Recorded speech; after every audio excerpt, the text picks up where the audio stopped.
Ma fiancée m'a giflé pendant une dispute au sujet du mariage et a essayé de jouer la victime. Alors, j'ai annulé le mariage et j'ai pris une décision qui a complètement bouleversé son monde. Je m'appelle Adam. J'ai 29 ans et je travaille dans l'informatique.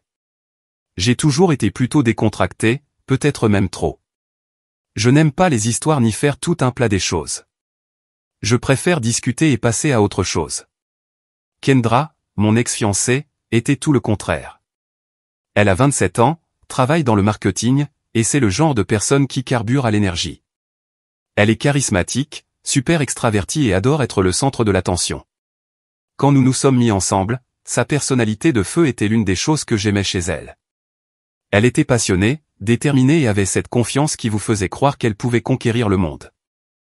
Avec le temps, cependant, j'ai commencé à remarquer que sa passion frisait parfois l'entêtement. Il y a eu de petits signes avant-coureurs que j'ai ignorés, comme la fois où nous sommes allés à un dîner avec mes collègues et où elle a fait une remarque devant tout le monde sur le fait que j'aurais pu mieux m'habiller, en riant comme si c'était une blague, ou le fait qu'elle devait toujours choisir le restaurant quand nous sortions.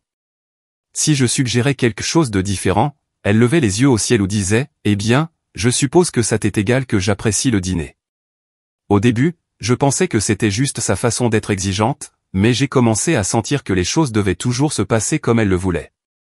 Il est devenu clair que si elle voulait quelque chose, elle ne lâcherait pas jusqu'à l'obtenir. J'ai ignoré cela la plupart du temps parce que, eh bien, personne n'est parfait. 4 ans plus tard, nous sommes fiancés. L'organisation du mariage a été intense, c'est le moins qu'on puisse dire. Kendra voulait ce mariage immense, parfait digne de Pinterest, avec plus de 200 invités, un lieu somptueux et Dieu sait combien d'arrangements floraux. Moi, d'un autre côté, je voulais quelque chose de plus petit, d'intime et de gérable. Nous ne roulions pas sur l'or, et je ne voyais pas l'intérêt de dépenser toutes nos économies pour une seule journée. Mais chaque fois que j'exprimais mes inquiétudes, cela se transformait en dispute. Elle m'accusait de ne pas me soucier du mariage ou de ne pas vouloir faire d'efforts. J'essayais d'expliquer que je n'étais pas contre le mariage, je voulais juste que nous soyons réalistes. Ce n'était pas seulement une question de liste d'invités, non plus. Chaque détail devait correspondre exactement à sa vision. Je me souviens d'une fois où elle a passé 2 heures à débattre avec le fleuriste de la couleur des centres de table, pour finalement s'en prendre à moi quand j'ai suggéré que nous choisissions quelque chose de plus simple. « Si tu ne prends pas ça au sérieux, pourquoi es-tu même là ?» a-t-elle dit, ignorant complètement le fait que j'avais quitté le travail plus tôt pour être présent à ce rendez-vous. Il ne s'agissait pas de compromis. Il s'agissait pour elle de gagner. Puis est arrivée cette nuit-là. Nous étions dans le salon, ensevelis sous le chaos de l'organisation du mariage. Des papiers étaient éparpillés partout, des notes adhésives collées sur des surfaces aléatoires, et un grand classeur, rempli à ras-bord, était ouvert sur la table basse. Kendra avait passé des mois à assembler ce truc, et maintenant il semblait qu'il maintenait sa santé mentale en équilibre par un fil. Elle faisait les 100 pas, ses mots déferlant en un flot ininterrompu de plaintes sur la finalisation de la liste des invités. Elle était obsédée par l'idée d'inviter une marée de parents éloignés que je ne pouvais même pas commencer à situer. Des cousins au 3e degré. Leurs enfants. Leurs cavaliers. Cela semblait absurde. J'étais assis sur le canapé, la regardant tournoyer dans la pièce comme une tempête, essayant de trouver le bon moment pour parler. « Kendra, dis-je prudemment. Avons-nous vraiment besoin d'inviter des gens que nous connaissons à peine?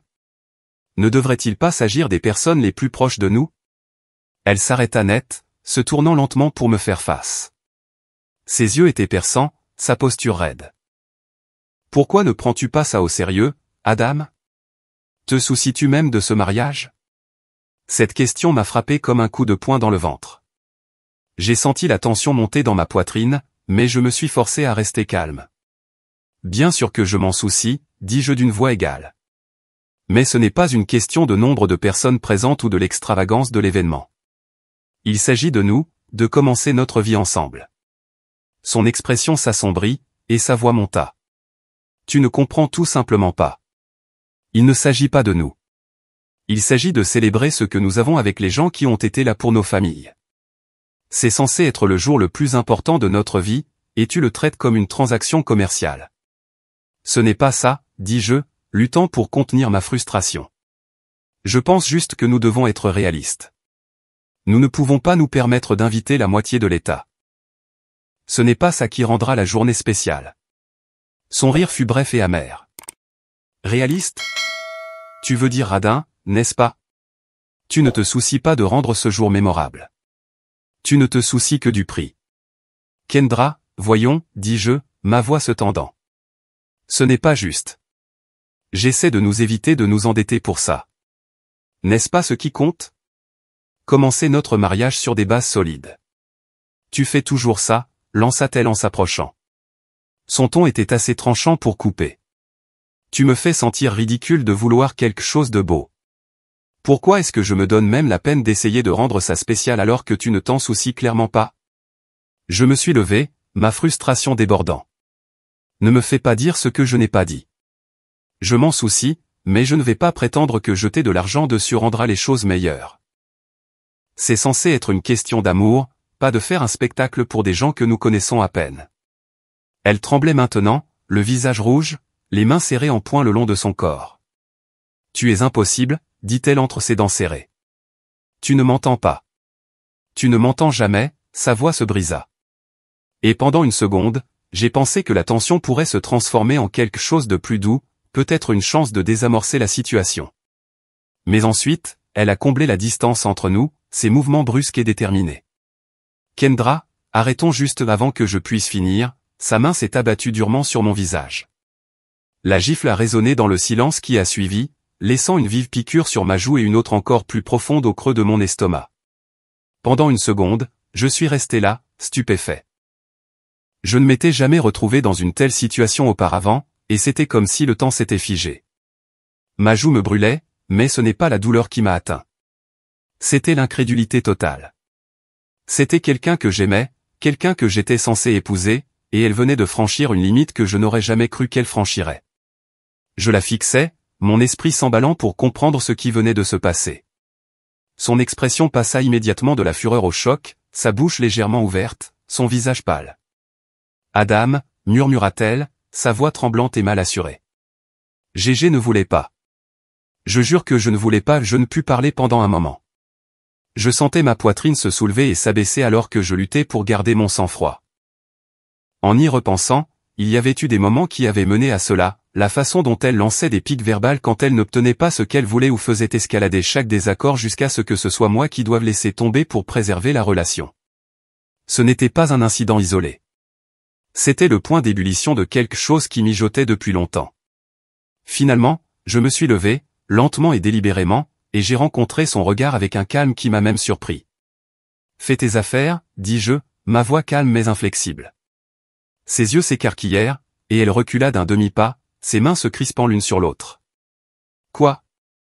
Adam, attends. » Non, je ne le pensais pas. Tu dois me croire.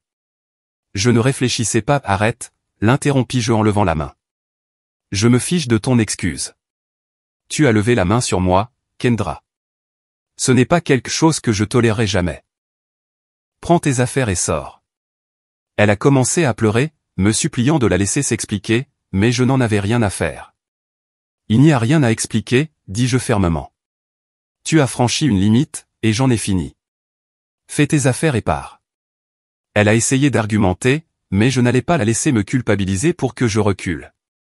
Je suis resté là, les bras croisés, la regardant prendre son sac à main et quelques-unes de ses affaires. Ses mains tremblaient, et elle continuait de me regarder comme si elle s'attendait à ce que je change d'avis, mais je ne l'ai pas fait. Quand elle est enfin partie, la maison a semblé étrangement silencieuse. Je me suis rassis sur le canapé, fixant le classeur du mariage dans le désordre de papier qu'elle avait laissé derrière elle, réalisant que je venais de mettre fin à une relation de 4 ans en l'espace de 15 minutes. Et le plus fou ? Je n'étais même plus en colère. Le lendemain matin, je me suis réveillé avec mon téléphone qui vibrait sans arrêt. Appel, texto, notification. C'était comme si le monde entier voulait savoir ce qui se passait.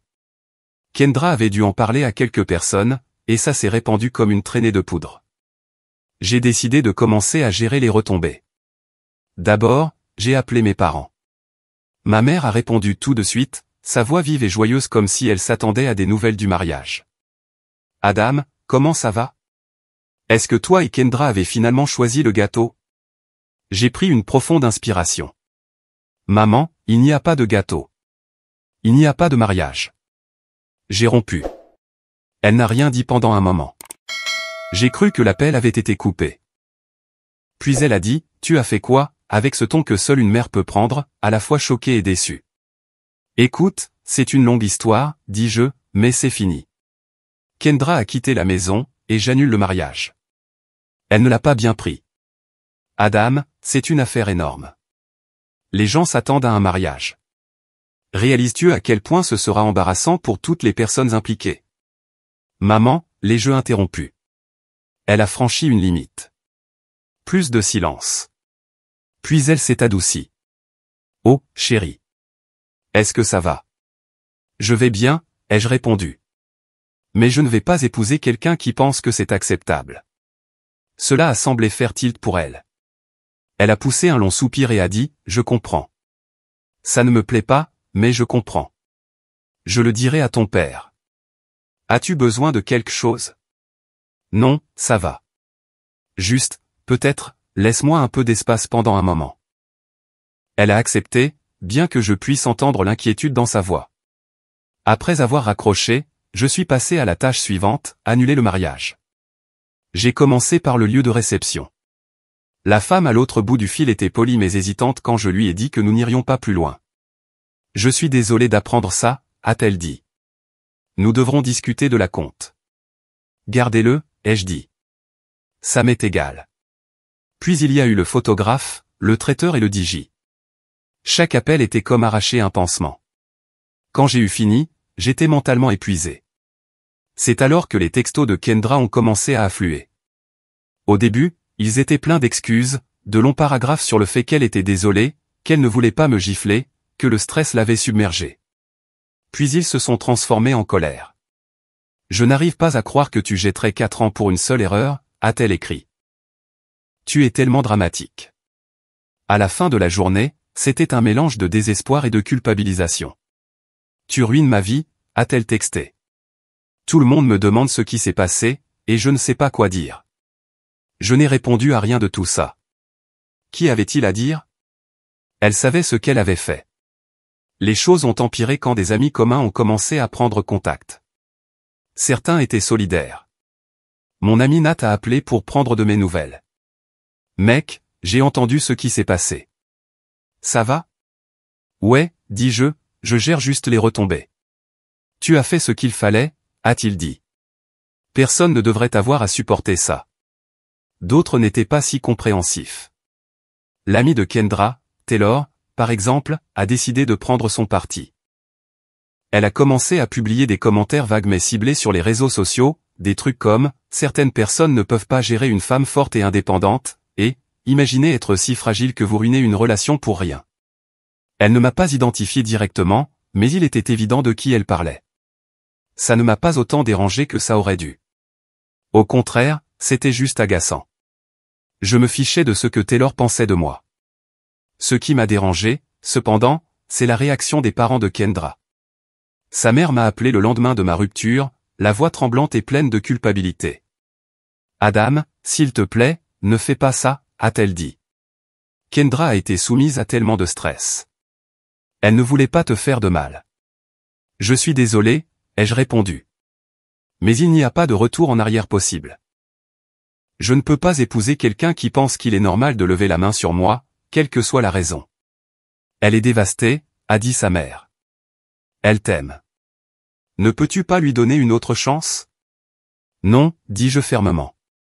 J'ai pris ma décision. Son père a appelé plus tard dans la soirée, mais son ton était plus froid. Je ne sais pas ce qui s'est passé, a-t-il dit, mais cela va avoir une mauvaise image pour vous deux. Les gens vont parler. J'ai presque ri. Avec tout le respect que je vous dois, monsieur, je suis plus préoccupé par mes limites personnelles que par ce que les gens pourraient dire. Il a raccroché peu de temps après, clairement pas impressionné. À la fin de la semaine, j'avais l'impression d'avoir été mis à rude épreuve. Je n'étais pas triste ou le cœur brisé, juste épuisé. Le poids émotionnel de devoir gérer les opinions de tout le monde était plus lourd que ce à quoi je m'attendais. Puis sont venues les rumeurs. Quelqu'un, je suppose Taylor, a commencé à répandre le bruit que j'avais surréagi et que Kendra était la vraie victime. Quelques connaissances communes m'ont contacté pour avoir ma version, ce qui était leur façon polie de dire qu'ils ne me croyaient pas. Elle a dit qu'elle était juste stressée, a texté une personne.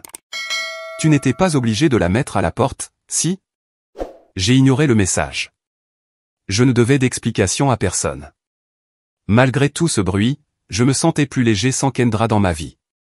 La maison était plus calme, oui, mais elle était aussi paisible, et il y avait de l'espace pour respirer sans dispute et crise de colère. Pourtant, quelque chose dans toute cette situation ne me convenait pas. La réaction de Kendra à la rupture semblait étrange. Bien sûr, elle était contrariée, mais elle semblait moins se concentrer sur ce qu'elle avait fait que sur la façon dont j'avais réagi.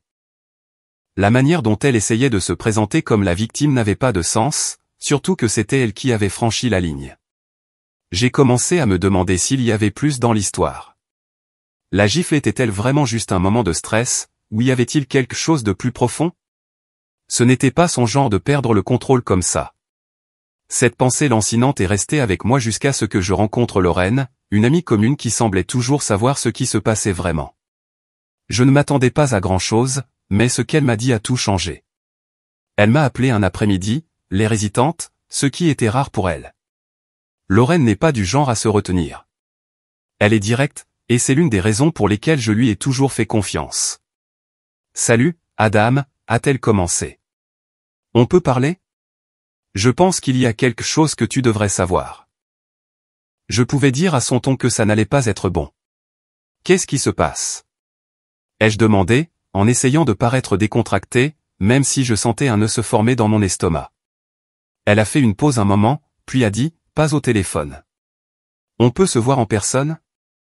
J'ai accepté, mais mon esprit s'emballait déjà. J'ai raccroché et je suis resté assis là un moment, fixant le mur, me demandant ce qu'elle pouvait bien avoir à me dire. Quoi que ce soit, j'avais le sentiment que ça allait mettre les dernières semaines en perspective. J'ai passé le reste de la journée à vaquer à mes occupations, mais ma concentration était partie. Je ne pouvais pas me défaire du sentiment que quelque chose n'allait pas. La réaction de Kendra à tout, la façon dont ses amis et même ses parents essayaient de déformer la situation, tout cela ne collait pas. Elle n'était pas seulement désolée pour ce qu'elle avait fait, elle était désespérée de contrôler le récit. Et ce désespoir puait la culpabilité. J'ai commencé à tout rejouer dans ma tête, essayant de reconstituer la situation dans son ensemble. Kendra n'était pas une personne imprévisible. Elle était calculatrice, pensant toujours avec 3 coups d'avance. Cette gifle n'était pas seulement une perte de sang-froid. Elle semblait intentionnelle, comme si elle voulait que je réagisse. Mais pourquoi? Puis il y avait la façon dont elle avait fait exploser mon téléphone. Au début, ce n'était que des excuses et des larmes.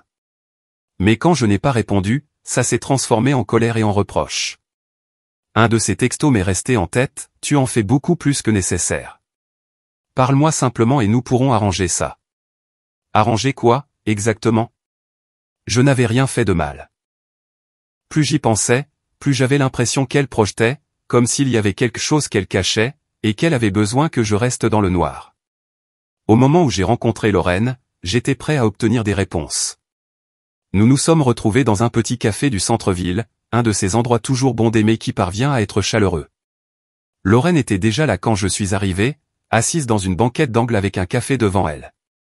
Elle a levé les yeux quand je suis entré, et l'expression sur son visage m'a dit tout ce que j'avais besoin de savoir. Ce ne serait pas une conversation anodine. Je me suis glissé dans la banquette en face d'elle et je lui ai fait un signe de tête. Bon, Lorraine, balance tout. Elle a hésité, ce qui ne lui ressemblait pas. Écoute, a-t-elle dit. Je ne voulais pas m'en mêler, mais après tout ce qui s'est passé, j'ai l'impression que tu dois savoir. Savoir quoi, ai-je demandé, me penchant en arrière sur mon siège et croisant les bras. Elle a soupiré. C'est à propos de Kendra et Chase. Entendre ce nom a crispé ma mâchoire. Chase. Encore ce type.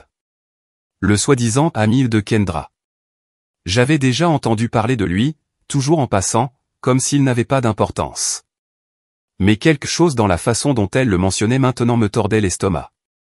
Je n'ai jamais aimé l'idée qu'elle ait des amis masculins. Non pas parce que je ne lui fais pas confiance, mais parce que je sais comment les hommes pensent.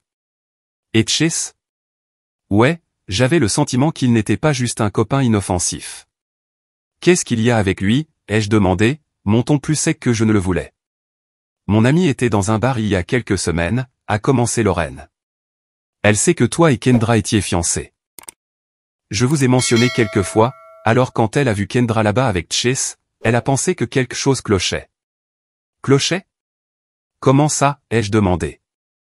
C'était ça. La chose que j'essayais d'ignorer depuis la gifle. Je n'ai rien dit, je l'ai juste regardé, attendant qu'elle continue.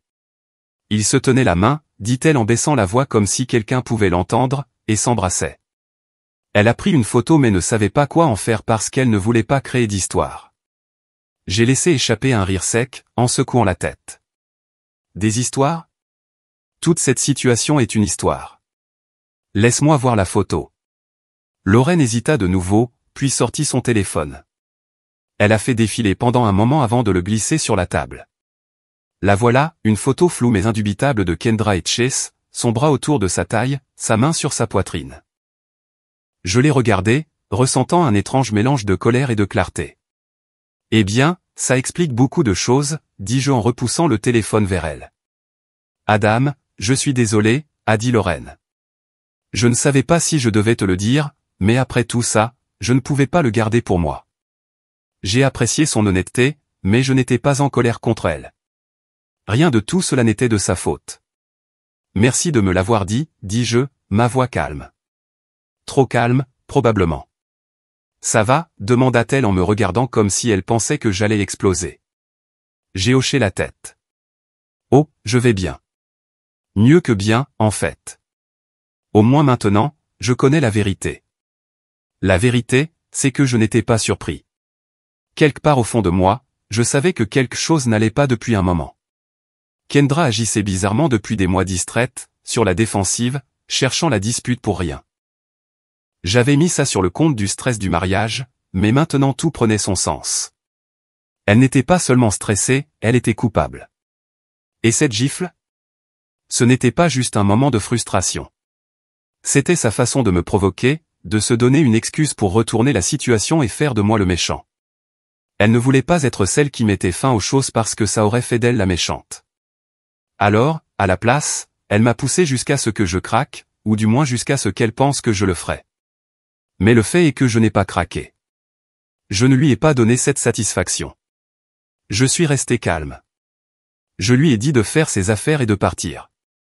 Et maintenant, avec les informations de Lorraine, je savais que j'avais fait exactement ce qu'il fallait. Je suis resté assis dans le café un moment après le départ de Lorraine, sirotant mon café et réfléchissant à ma prochaine action. Je n'allais pas confronter Kendra tout de suite. Non, je voulais voir comment elle réagirait quand je ne mordrais pas à l'hameçon. Elle avait essayé de contrôler le récit depuis la rupture, se présentant comme la victime et moi comme le fiancé déraisonnable qui ne pouvait pas gérer la pression. Mais maintenant, j'avais le dessus, et je n'allais pas la laisser continuer à raconter ses mensonges. Au moment où je suis rentré chez moi, j'avais un plan, et je préférais faire ça en personne, selon mes propres termes. Alors je lui ai envoyé un texto, nous devons parler. Retrouve-moi chez moi demain à 19h. Elle a répondu en quelques minutes. Enfin. J'attendais que tu me contactes. Je savais que tu te rendrais compte que tu avais surréagi. Je n'ai pas pris la peine de répondre. Laissez-la penser ce qu'elle voulait. Demain, elle allait voir à quel point elle avait tort. Le lendemain, juste avant 19h, j'ai débarrassé mon salon. La table basse, habituellement encombrée de papier de travail, était vide, à l'exception d'une seule photo imprimée posée en plein centre. Tout dans l'espace était intentionnel, calme, contrôlé, délibéré. Kendra s'épanouissait dans le chaos, dans les disputes à grands cris et les explosions émotionnelles. Mais ce n'était pas mon jeu. Je fixais les règles. À 19h précise, on a frappé à la porte. J'ai ouvert et j'ai trouvé Kendra debout là, dans une robe que j'ai reconnue immédiatement. C'était celle qu'elle portait pour notre 3e anniversaire, à l'époque où tout allait bien. Elle l'avait assortie d'un maquillage impeccable et de son sourire le plus désarmant. L'effort était évident. Elle est entrée sans attendre d'invitation, ses talons claquant contre le sol. « Je suis contente que tu m'aies contacté », a-t-elle dit. « Je savais que tu reprendrais tes esprits. » J'ai fait un geste vers le canapé, sans répondre. Elle a hésité un instant, puis s'est approchée et s'est assise, son sourire vacillant légèrement lorsqu'elle a remarqué la photo sur la table. « Qu'est-ce que c'est » a-t-elle demandé en la ramassant. Je me suis appuyé contre le mur, les bras croisés. La pièce était silencieuse, à l'exception du léger bruissement du papier alors qu'elle ajustait la photo. Ses mains se sont raidies, sa voix s'est tendue. « Où as-tu eu ça ? Est-ce que ça a de l'importance » ai-je répondu. Elle a levé les yeux, son attitude confiante se fissurant.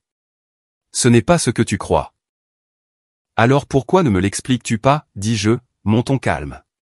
Elle a hésité, les rouages tournant dans sa tête alors qu'elle cherchait le bon mensonge. Finalement, elle a laissé échapper un petit rire, bien qu'il sonne creux. « Adam, c'est ridicule. Chase n'est qu'un ami. Quelqu'un a du mal à interpréter ce qu'il a vu. » Je suis resté où j'étais, mon visage calme, ma posture inflexible. Le silence entre nous s'est étiré, inconfortablement long, jusqu'à ce qu'elle détourne le regard, baissant les yeux sur la photo à nouveau. « Adam » a-t-elle réessayé, son ton plus doux maintenant, presque suppliant. « Je sais que ça a l'air mauvais, mais je jure arrête, dis-je sèchement, la coupant. Ne me fais pas perdre mon temps. Nous savons tous les deux ce que c'est, alors pourquoi ne laisses-tu pas tomber la comédie et ne me dis-tu pas la vérité pour une fois ?» Ses épaules se sont légèrement affaissées, et pour la première fois, elle a semblé incertaine. Quand elle a finalement parlé, sa voix était plus basse. « Très bien. Oui, j'étais avec Chase, mais ce n'était pas sérieux. Je ne voulais pas que ça aille plus loin. Je me suis détaché du mur et j'ai fait un pas en avant. Ce n'était pas sérieux, ai-je répété, mon ton froid. Alors qu'est-ce que c'était ? Un passe-temps ? Un moyen de déstresser ? Explique-moi, parce que je veux savoir comment tromper ton fiancé s'intègre dans ton grand plan. Ses lèvres tremblèrent, mais elle le masqua rapidement avec un ton défensif. J'étais dépassé, Adam. Le mariage, l'organisation, tout. J'avais l'impression de me noyer. Et Chase, il était juste là quand j'avais besoin de quelqu'un à qui parler. Parler, dis-je platement, en désignant la photo sur la table. Tu appelles ça parler ? Elle a détourné le regard, incapable de soutenir mon regard. Je ne voulais pas te faire de mal, a-t-elle murmuré. Non, dis-je en faisant un autre pas en avant. Tu ne te souciais juste pas assez pour ne pas le faire. Sa tête s'est relevée d'un coup, son expression un mélange de colère et de culpabilité. Ce n'est pas juste, a-t-elle dit, sa voix s'élevant. J'ai fait une erreur, d'accord ? Mais tu n'étais pas exactement parfait non plus. Tu étais si distant, si concentré sur les budgets et la logistique. Tu n'as même pas remarqué à quel point j'étais stressé. J'ai légèrement incliné la tête, imperturbable face à sa tentative de rejeter la faute sur moi. Et ce stress justifiait de mentir, de faire des choses en cachette, de me gifler ? Son visage est devenu rouge, et elle a ouvert la bouche pour répondre, mais aucun mot n'est sorti. Elle n'était pas habituée à être confrontée de cette manière, à n'avoir aucune marge de manœuvre pour se sortir du coin dans lequel elle s'était mise. Je comprends maintenant, ai-je continué. La gifle n'était pas juste un moment de colère, n'est-ce pas ? Tu voulais que je réagisse. Tu voulais une excuse pour mettre fin à tout ça sans avoir à prendre la responsabilité de quoi que ce soit. Ai-je tort ? Son silence en disait long. Tu voulais que je perde mon sang-froid, dis-je en me penchant légèrement plus près. Mais je ne l'ai pas fait, et je ne le ferai pas. Et c'est pourquoi tu es là maintenant, te démenant pour sauver le récit que tu pensais pouvoir contrôler. Adam, s'il te plaît, dit-elle, sa voix se brisant alors que des larmes montaient à ses yeux. J'ai tout gâché. Je sais que je l'ai fait, mais nous pouvons arranger ça. Je ferai tout ce qu'il faut. Je me suis redressé, faisant un pas en arrière. Arranger quoi, Kendra ? La confiance ? Le respect ? Tu penses que ces choses se remettent en place comme par magie ? Ce n'est pas quelque chose que l'on répare. C'est ce que tu es, et ça ne m'intéresse pas d'en faire partie. Elle se leva brusquement, sa voix s'élevant à nouveau. Alors, c'est tout ? Tu vas tout jeter par la fenêtre ? 4 ans, Adam ? 4 ans, et tu vas t'en aller pour une seule erreur ? Ce n'était pas une seule erreur, dis-je. C'était une série de choix. Tu as choisi de tromper. Tu as choisi de mentir. Tu as choisi de franchir la ligne quand je ne t'ai pas donné la réaction que tu voulais. Ce n'est pas moi qui jette quoi que ce soit. C'est moi qui m'éloigne de quelqu'un qui l'a déjà fait. Ses larmes ont coulé alors, ruisselant sur son visage alors qu'elle tendait la main vers moi. J'ai reculé à nouveau, secouant la tête. Ne fais pas ça. Tu n'as pas le droit de jouer la victime ici. Pas après tout ce que tu as fait. Elle est restée là un moment, sa main figée en l'air avant de la laisser tomber. Les larmes ne se sont pas arrêtées, mais la combativité dans ses yeux avait disparu. Elle savait qu'elle avait perdu. Sors, dis-je doucement en montrant la porte. Ses lèvres tremblèrent alors qu'elle murmurait mon nom. Dehors, répétai-je, plus fermement cette fois. Elle a attrapé son sac à main et s'est dirigée vers la porte. Elle s'est arrêtée juste avant de partir, se retournant vers moi une dernière fois. Je suis désolé, a-t-elle dit, sa voix à peine audible. Je n'ai pas répondu. La porte s'est refermée derrière elle, et le silence a rempli la pièce. Après cette confrontation, je n'étais plus en colère. J'en avais fini. Tous les sentiments persistants que j'avais pour Kendra avaient disparu, évaporés à la seconde où elle a confirmé toutes les suspicions que j'avais été trop prudent pour croire pleinement. Je n'avais pas besoin de tourner la page car je venais de me l'offrir moi-même. Mais la vie a une drôle de façon de faire continuer le spectacle. Quelques semaines ont passé, et j'ai commencé à me sentir à nouveau moi-même. La maison était de nouveau la mienne. Pas seulement physiquement, mais émotionnellement. C'était plus calme, plus propre, et surtout, paisible. J'ai repris ma routine, je me suis concentré sur le travail, et j'ai même renoué avec quelques amis que j'avais négligés pendant la relation. C'est alors que les premières fissures dans la nouvelle vie de Kendra ont commencé à apparaître. Je n'avais pas beaucoup entendu parler d'elle depuis son départ, et je ne cherchais pas activement de nouvelles. Mais les amis communs ont une façon de vous tenir au courant, que vous le vouliez ou non. Nat, mon meilleur ami et une véritable mine d'informations, m'a appelé un soir avec ce ton qu'il prend quand il essaie de ne pas rire trop fort. « Frère » a-t-il dit, à peine capable de se contenir. « Tu ne vas pas croire ça. »« Quoi » ai-je demandé, me préparant déjà à quelque chose de ridicule. Kendra a emménagé avec Chase. Et il l'a largué. Sévèrement. Ça a attiré mon attention. Qu'est-ce que tu veux dire par « il l'a largué » ?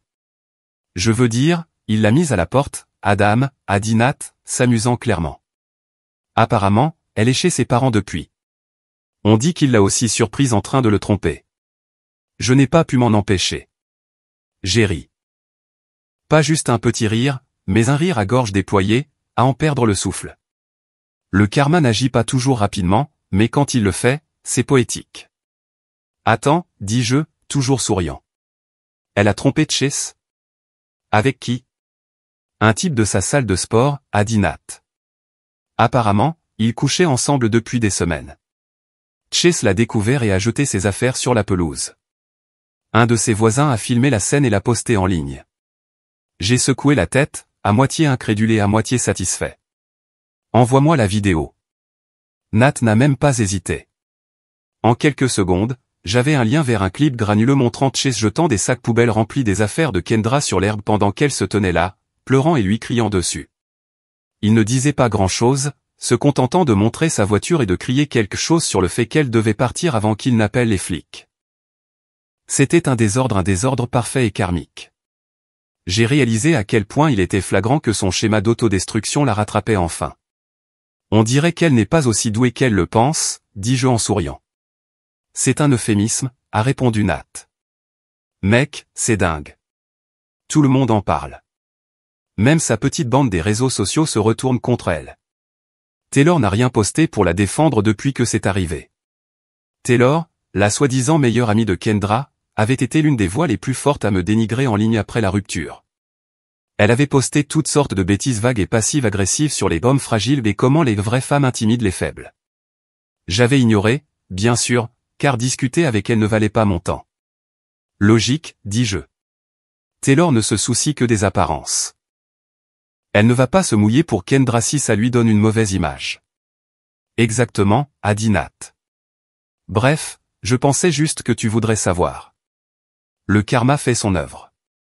Nous avons terminé l'appel, et j'ai passé le reste de la soirée à regarder la vidéo encore quelques fois, me sentant un peu moins coupable à chaque fois de l'apprécier. Les jours qui ont suivi ont été intéressants, c'est le moins qu'on puisse dire. J'ai commencé à avoir des nouvelles de plus d'amis communs, la plupart s'excusant d'avoir douté de moi ou essayant de savoir ce qui s'était passé entre moi et Kendra. Je suis resté bref et simple, elle a franchi une limite. J'ai mis fin à la relation. C'est tout ce qu'il y a à dire. La vérité, c'est que je ne ressentais plus le besoin de me justifier. Les gens pouvaient penser ce qu'ils voulaient. Ceux qui comptaient connaissaient la vérité, et les autres? Pas mon problème. Pour l'instant, je prévois juste de me vider la tête de tout ce désordre. Mais j'ai le sentiment que Kendra ne passera pas facilement à autre chose. Salut les gars, je ne prévoyais pas de publier une mise à jour, mais quelque chose s'est passé récemment et j'ai l'impression que je dois le sortir de ma poitrine. Pour ceux d'entre vous qui ont suivi mon dernier message, vous savez que j'ai chassé Kendra de ma vie après tout ce qu'elle a fait. La gifle, la tromperie, la manipulation c'était trop.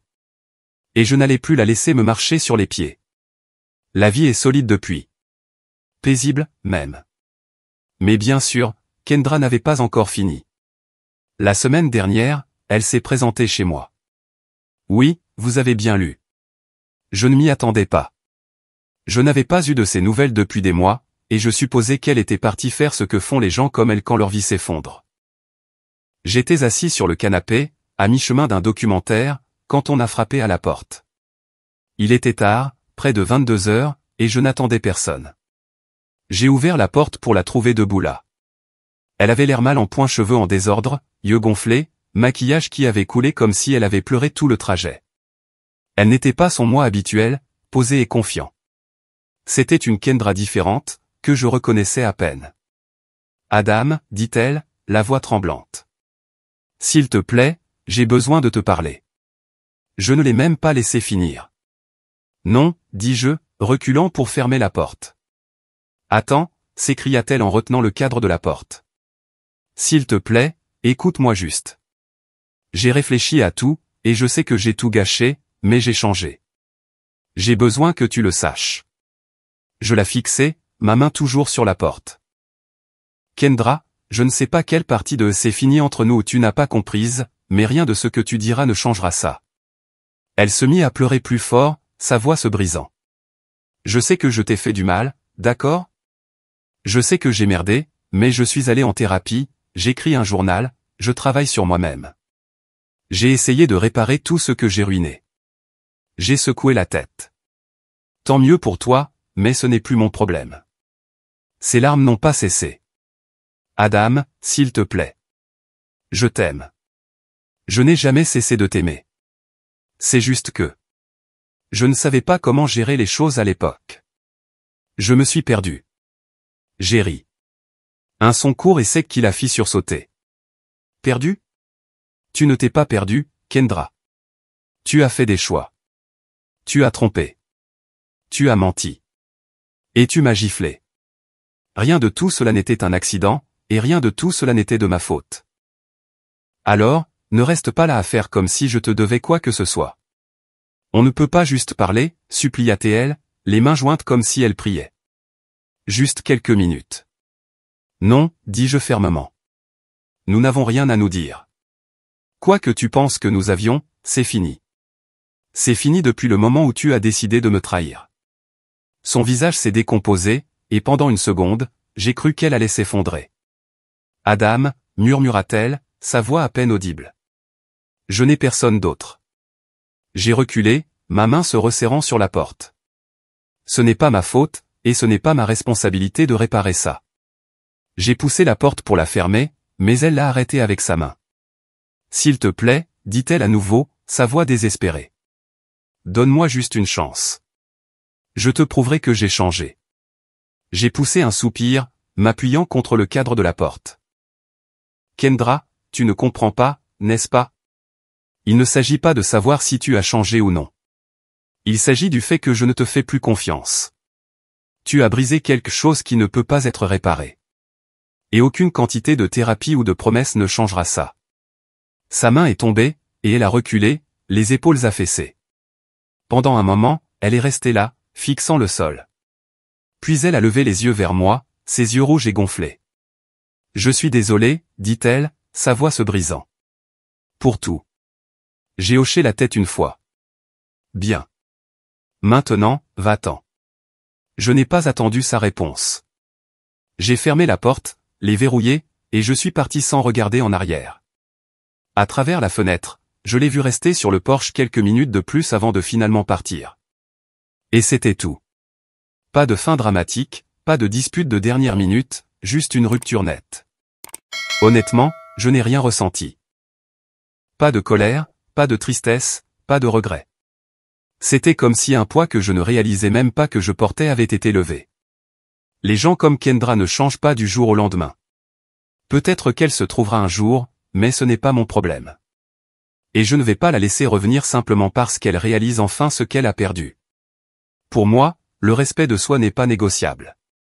Et une fois que quelqu'un vous montre qui il est vraiment, vous ne lui donnez pas la chance de recommencer.